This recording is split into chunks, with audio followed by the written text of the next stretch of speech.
तुम क्यों कर रही हो ये सब? किसी मुलाजिम से कह दो ना। मुलाजिम से क्यों? मुझे अच्छा लगता है आपके काम करना, खुशी होती है। चलिए जनाब, आप खुश हो जाएं फिर। वापस कब आएंगे? 2-3 दिन लग जाएंगे। अगर मूड है तो साथ चलो। नहीं भाई, आपका स्केड्यूल सुन के तो मेरे सिर में दर्द होने लगा है। इतना बिजी स्केड्यूल है, मतलब मैं वहां जाके क्या करूंगी? बोर हो जाऊंगी ना। हाँ, इसीलिए फोर्स नहीं कर रहा मैं तुम्हें। पहले 2 मीटिंग्स लाहौर में है, फिर इस्लामाबाद में है, पर थर्ड डे अगर मैं फ्री हो गया जल्दी तो वापस आ जाऊंगा। आ जाइएगा। वैसे भी आपके बगैर अकेले क्या करूंगी मैं? अकेले क्यों? तुम चाहो तो अम्मी की तरफ चली जाओ।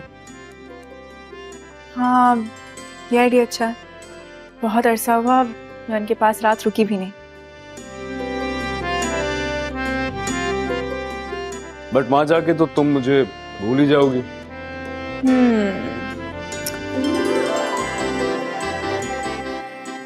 आपको भूलने वाली चीज है जो मैं आपको भूल जाऊंगी?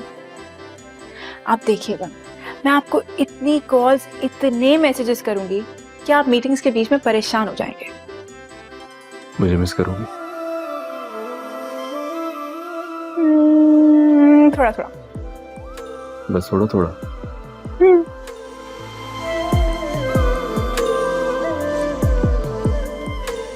थोड़े से बहुत ज्यादा, क्योंकि थोड़े से तो मेरा काम नहीं होगा ना। मैं भी तुम्हें बहुत मिस करूंगा। खुदा करे तुझे इश्क हो, खुदा करे तुझे इश्क हो, खुदा करे तुझे इश्क हो, खुदा करे बेवफा तेरी दीवानगी, दीवानगी या बेवफा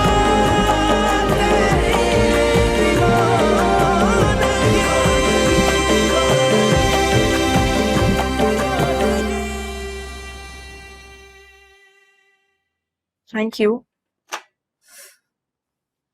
भाई जब से मैंने सुना है ना कि आप रुकने के लिए आ रही है, मेरी तो खुशी का कोई ठिकाना ही नहीं है। हम पहले की तरह ना बहुत मजे करेंगे और इस दफा साथ में डांस भी करेंगे। मैंने बेवकूफियां करना छोड़ दी हैं। हाँ, क्यों भाई? आपको याद है जब आप कबाड़ी से रेडियो लेकर आई थी और अब्बा ने तोड़ दिया था? गाने की आवाज कहां से आ रही? या अल्लाह, ये खबासत का डब्बा मेरे घर में कैसे आया? इस घर में अरे 10 चमाट मार के इसका मुंह लाल करके इसको मना क्यों नहीं किया? अम्मा ने मना किया था, बहुत डांटा भी, बहुत डांटा। अरे कसम खुदा का, अकरम के बेटे के घर ये गाने बजाने हो रहे हैं। गलती हो गई, सॉरी। अरे गलती हो गई। सब याद है। अम्मा, कितना अच्छा होता ना अगर आप ही भी रुकने के लिए आ जाती। वाकई यहाँ बैठी बातें ही करती रहोगी। जाओ, जाकर चूल्हे पे चाय का पानी चढ़ाओ। जाती हूँ।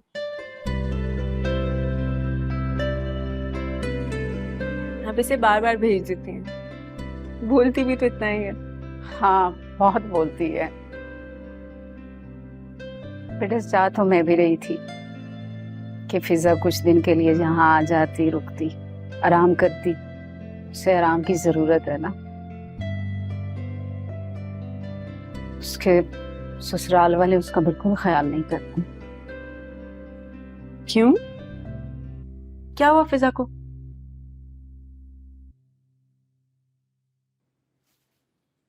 अम्मा, वो ठीक तो है ना? हाँ हाँ, ठीक है।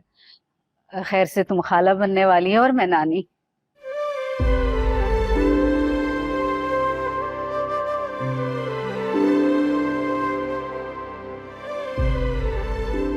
उसके ससुराल वाले उसका एहसास ही नहीं करते।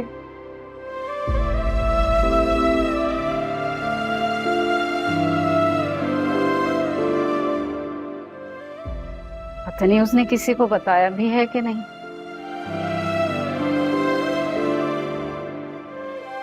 जब मैंने साथ जाने की बात की तो उसने मुझे रोक दिया, कहने लगी मैं खुद बात करूंगी।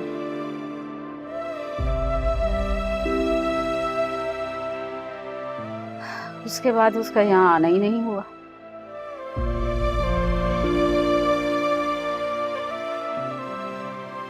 अल्लाह उसके खैर के मामलात करे। आमीन।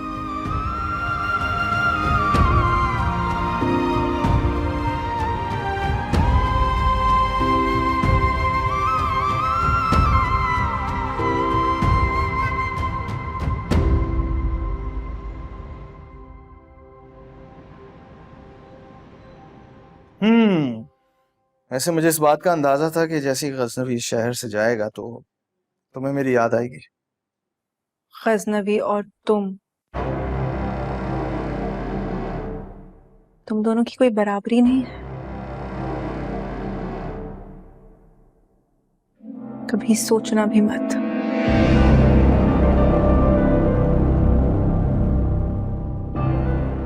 हाँ, ये इस बात का मुझे अंदाजा हो गया था जब मैंने उसे तुम्हारी असलियत बताने की कोशिश की तो उससे मुझे बड़ा जलील किया, कमरे से बाहर निकाल दिया।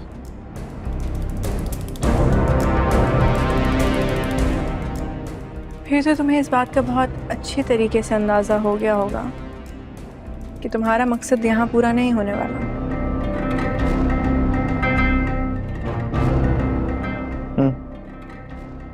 जरा सोचो कि सिर्फ मेरा नाम लेने पर गजनवी ने तुम्हें धक्के मार के निकाल दिया।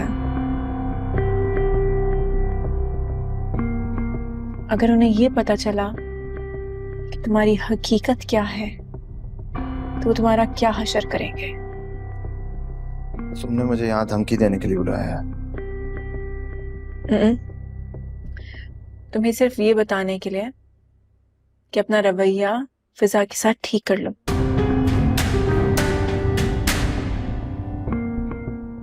उसे वही मोहब्बत और इज्जत दो जो एक बीवी डिजर्व करती है। और अगर ना दो तो मुझे मजबूरन सबको सब कुछ बताना पड़ेगा। जरा सोचो कि अगर मैं सबको सब बताऊंगी तो वो बात तुम्हारी बहन के ससुराल तक भी जाएगी,